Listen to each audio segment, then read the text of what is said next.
Hey, how's it going, guys? It's Eric, and welcome back to a brand new Bioshock video. The first part that I actually uploaded to this, you guys completely destroyed it. I asked, I think, for 90 to 100 likes, and as you saw on screen, 177 likes to 0 dislikes. You guys are fucking crazy. So with that being said, as promised, here is part 2 to 10 more major characters who were removed or cut from the Bioshock franchise. So, without any other bullshit, let's get right into the video. So guys, this list has no particular order to the characters that are involved. However, I have grouped them by game specifically. So, the first couple will be from Bioshock 2, the next couple will be from Bioshock Infinite, and then we'll round out the order with Bioshock 1. So if you guys want to see a part 3 to this, let me know. If we can break that 177 like goal that we had on that last video, I will do a part 3. Or if we can even come close to it, I'll do a part 3 because that's insane. But anyways, let's hop into the number 10 slot. Coming in at number 10, we have Ava Tate. Ava Tate was intended to be an important character working under Sophia Lamb. Juliet Landau, who also voiced the little sisters in Bioshock, recorded her speaking roles, but the character was mostly cut from the game. It appears that Ava Tate's role changed drastically before she was ultimately cut. Unused radio messages from Dionysus Park reveal that her full name is Ava Marie Tate, and that she is of French-Canadian extent. In Rapture's heyday, she was one of the most acclaimed filmmakers in the city and served as a propaganda mill for Andrew Ryan. Similar to how Sander Cohen laundered Ryan and his policies through song, Tate did so through film. She was responsible for having both Subject Delta and Sophia Lamb, quote-unquote, erased from public records. During the events of Bioshock 2, she and her network of informants are located in the still pristine Dionysus Park, which she owns, where they throw wild, atom-fueled parties. The goal of the level appears to gather video evidence with a research camera of Tate's illicit activities. Stanley Poole wants to use the footage to create an expose and ruin her reputation with the public. It would then be revealed that it was in fact Stanley himself who had Sophia erased from the public, and later Ava Tate herself. Ava then began to work for Sophia Lamb while they were both imprisoned in Persephone. So coming in at the number 9 slot, we have a gentleman by the name of Davis Pittman, and he is a security guard in Ryan Amusements. And here's a quote directly from him. "Working security at this park should have been a breeze. Point some old ladies towards the John, listen to the radio, maybe pull down the brim of the cap and catch a few Z's. Turns out I'm on my feet way more than a beat cop." So, as mentioned, Davis Pittman was a security guard in Ryan Amusements. When he was put in the position, he anticipated the job to be easy and uncomfortable, but instead it turned out to be quite difficult, with so many people being completely uncivilized due to splicing. He is one of the characters who was cut during the development of Bioshock 2. So, here is an audio diary as well that seemed to be cut from the game, but with that being said, I'm going to let you guys take a listen and enjoy. Working security at this park should have been a breeze. Point some old ladies towards the John, listen to the radio, maybe pull down the brim of the cap and catch a few Z's. Turns out I'm on my feet more than a beat cop. Teeny boppers jumping off the ride, kids throwing ice creams at the exhibits. I've got someone in the holding cell every day. Brother, this park really brings out the best in people.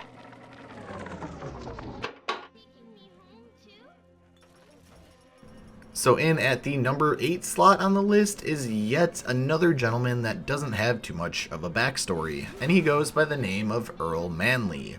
And here's a quote directly from him. "And I'm not alone anymore. There's lots of us wearing her butterfly pins now. So what if it looks a little bit, twinkle toes?" End quote. Sergeant Earl Manley was part of Andrew Ryan's security forces in Rapture. After being tasked with keeping an eye on Sophia Lamb's activities during her therapy sessions, he was eventually convinced that his duty was to the common man and not to Andrew Ryan, thus granting allegiance to Sophia Lamb. He is one of the characters who was also cut during the development of Bioshock 2, and he also has his own audio diary. So, with that being said, here you guys go. I was on my way to a new badge. High and mighty Lieutenant Asshole in Ryan's private forces. But Dr. Lamb showed me that I got a duty to the common man, not Ryan. I feel like praying, and I ain't said 2 words to God since I was in short pants. And I'm not alone anymore. There's lots of us wearing her butterfly pins now. So what if it looks a little bit, twinkle toes?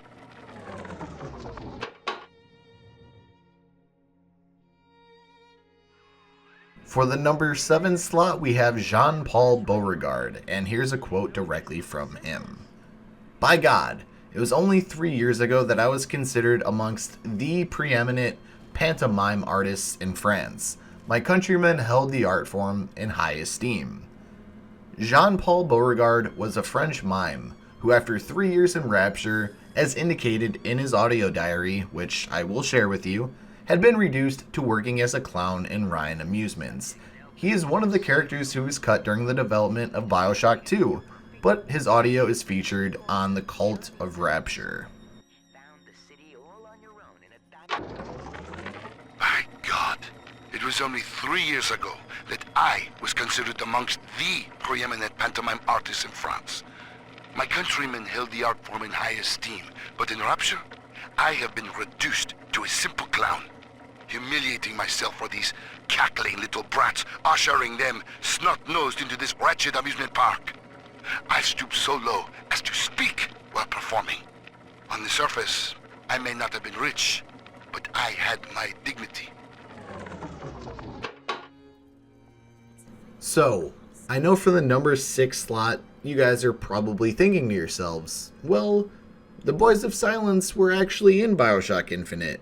You know, when you pulled the lever to help Elizabeth and the one actually scared the shit out of you? Remember, Eric? Yeah, I remember that, and I definitely almost shit my pants the first encounter. However, the Boys of Silence were originally meant to appear as a reoccurring enemy, but in the final version of the game, they only appear in Comstock House. They were shown to be an enemy feared by the player, much like the Songbird, appearing in certain areas, making you rethink the way you handle a situation. The Boys of Silence were also beatable, but now simply disappear if you're spotted or if you attack them. Originally, they were blind and relied on their sense of hearing, rather than spotting the player using a spotlight similar to the cameras in the first Bioshock as they did in the finished game. Back when Bioshock Infinite was meant to have significant horror elements, these enemies were showcased as the most horrifying creatures. Not knowing what was under the masks would make the players both scared and interested in what story was behind them. Originally, it was hinted that they were orphan children, but any backstory was virtually scrapped in the final iteration of Bioshock Infinite. So, I imagine if these ended up being permanent enemies in the game, there would have been a lot more jump scares, so I'm glad it was just the one. Coming in at the number 5 slot on the list is the Enhancer. The Enhancer, also known as Snake Oil, was a cut enemy from the final game of Bioshock Infinite.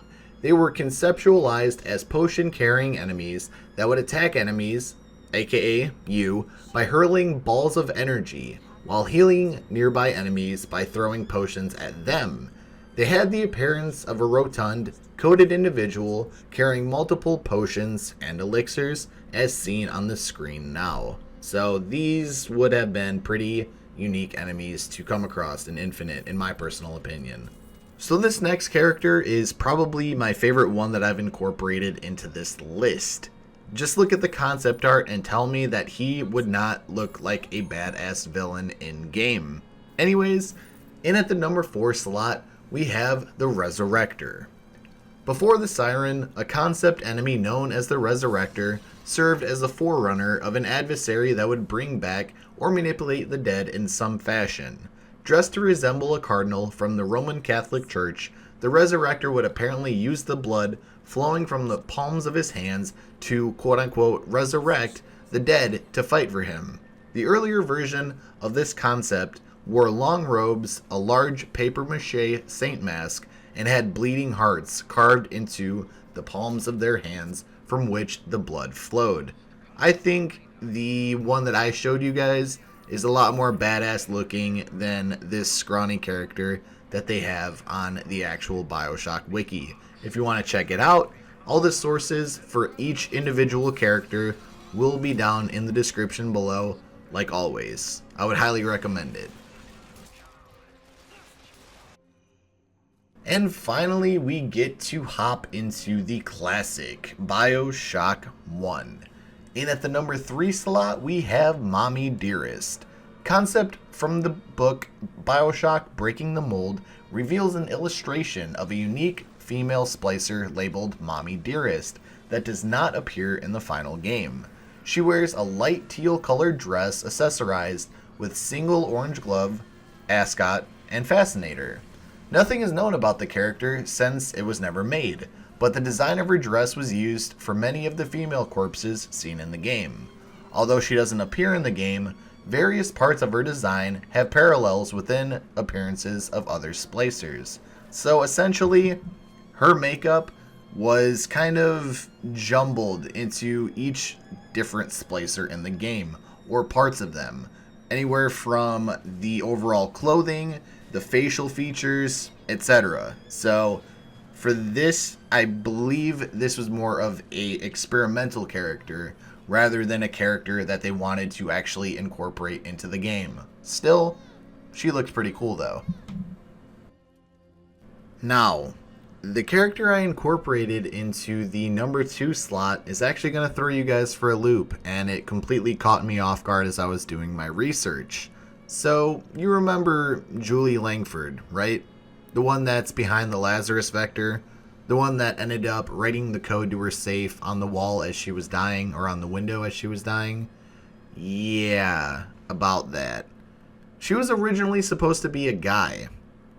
Langford was originally a male character named Holden Langford, but Ken Levine felt that they didn't have enough female characters in the game, and so the change was made.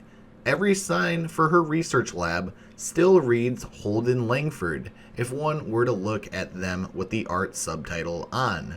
So I think the next time I play through the first Bioshock, I'm going to have to test that theory. I have to find the portraits and the posters of her lab to actually see if this is legitimate, and if you guys have already done it too, let me know. And if you have known about this, to me, like I said, it was a shock, but if you've known about this also, let me know down in the comments. And then finally at the number 1 slot is something I've talked about in quite a few videos in the past, and that was the original Gatherers. Before the Little Sisters were chosen to be the Atom producers and Gatherers in Rapture, many other designs were talked about and drawn up. Their first idea was for the actual sea slugs themselves to be Gatherers. However, this idea was scrapped as the player would not feel any empathy for the slugs.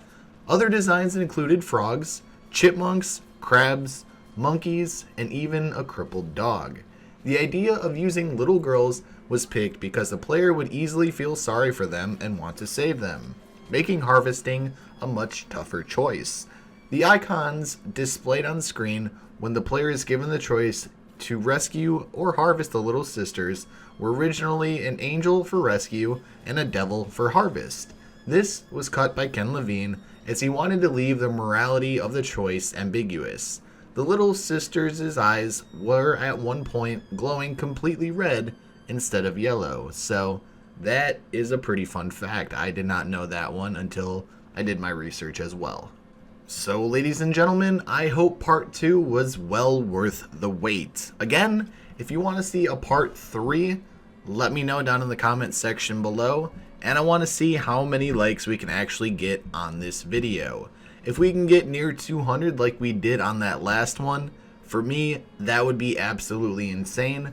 I'm not expecting it, so I'm going to set the goal at 100 again, because that's where the first part was. You guys can do the rest. If you enjoyed the video and want to see more, would you kindly leave a like on the video? It helps the video get out there and it helps the channel grow.